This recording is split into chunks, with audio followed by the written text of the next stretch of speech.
can do the same from the cross choke.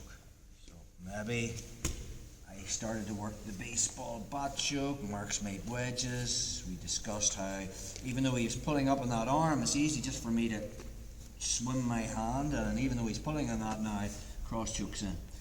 But again, from here, he can be defending the cross choke and pulling up on my secondary arm. So even though he's pulling up on that, he can't stop me.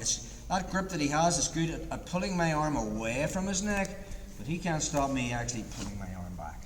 So I can pull my arm back and I can find the elbow. And now to get his back off the mat, I just have to get his right shoulder off the mat by pulling on his elbow and kind of rolling him with my knee. Okay, once I'm in that position, I replace my knee with my shoulder. Knees come off the mat, and I want to get my chest below his shoulder with my knees off the mat. So if Mark tries to get his back on the mat, it's difficult. And now I'm going to fill that space with my body. Just move back this way. So once I'm here with my knees off the mat, I want that collar again, bow and arrow time. So again, I slide my knee behind his head.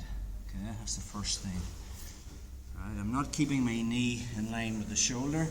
I make a pillow for his head, and then I put my hip on the mat.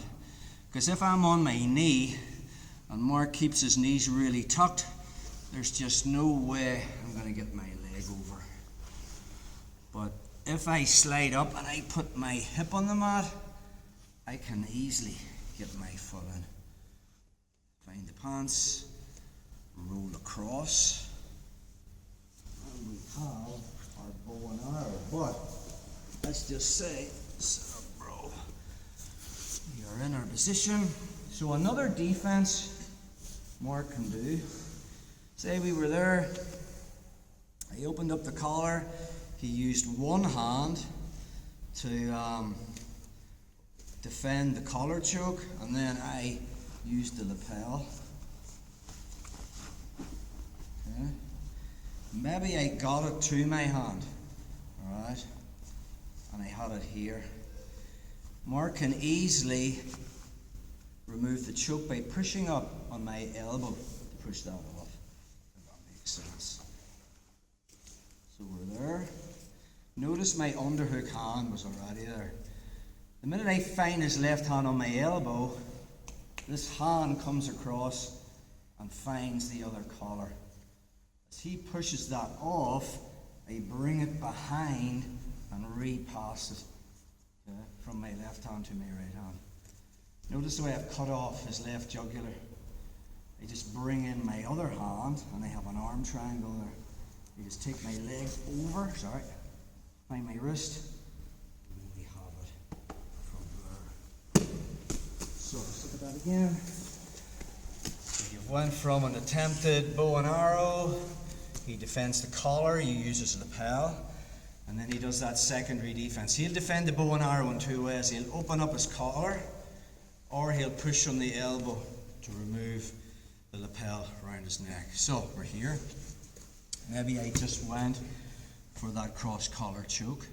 He removes the profile. He can't stop me pulling my arm back. Find the elbow and use that to roll him. So on the baseball bat one, we exposed his back by physically sitting him up. On this one, I'm going to expose his back by turning him away from me. So I'll use that, and then I'll just sort of roll him forward. If you can get the Chimera trap, it's another good way of keeping him on his side. And then again, it's the bite of your chest under his shoulder. If you're too high, even with the Chimera trap, Mark can maybe get his back to the mat. The other thing he might do, because he was going that road, if he rolls that road, my hook's coming in. And now I'm on the back as well. So you need to be aware. He might try to turn into you, or he might try to turn away from you to turtle to hit the running escape, but we'll keep it within the, keep it simple in this drill. So from there, I roll him, open up the collar, make sure I sit on my hip, leg comes over, finding the pants, rolling across my hips, and we end up in this position.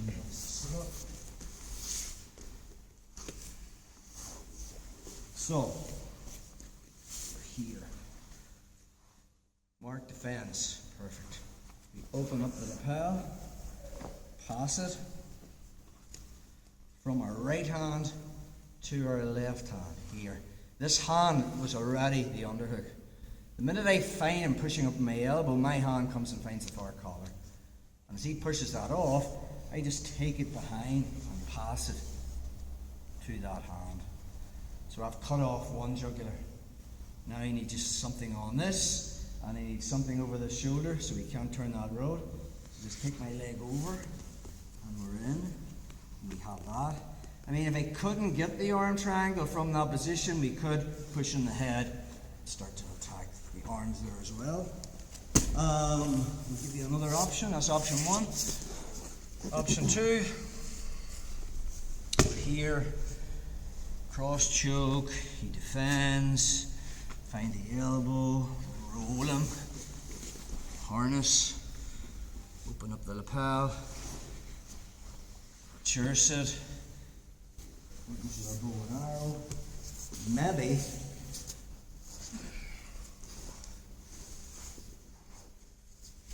he defended the collar. I started to open up his lapel. Now if he's smart, he'll not use two hands to pull on the collar, he'll use one, and when I try to pass this, he'll grab it. If that makes sense. So we're going to use our own lapel. You pass it over. Same thing, I don't usually go for the pants. If it's lapels, I'm going to come underneath.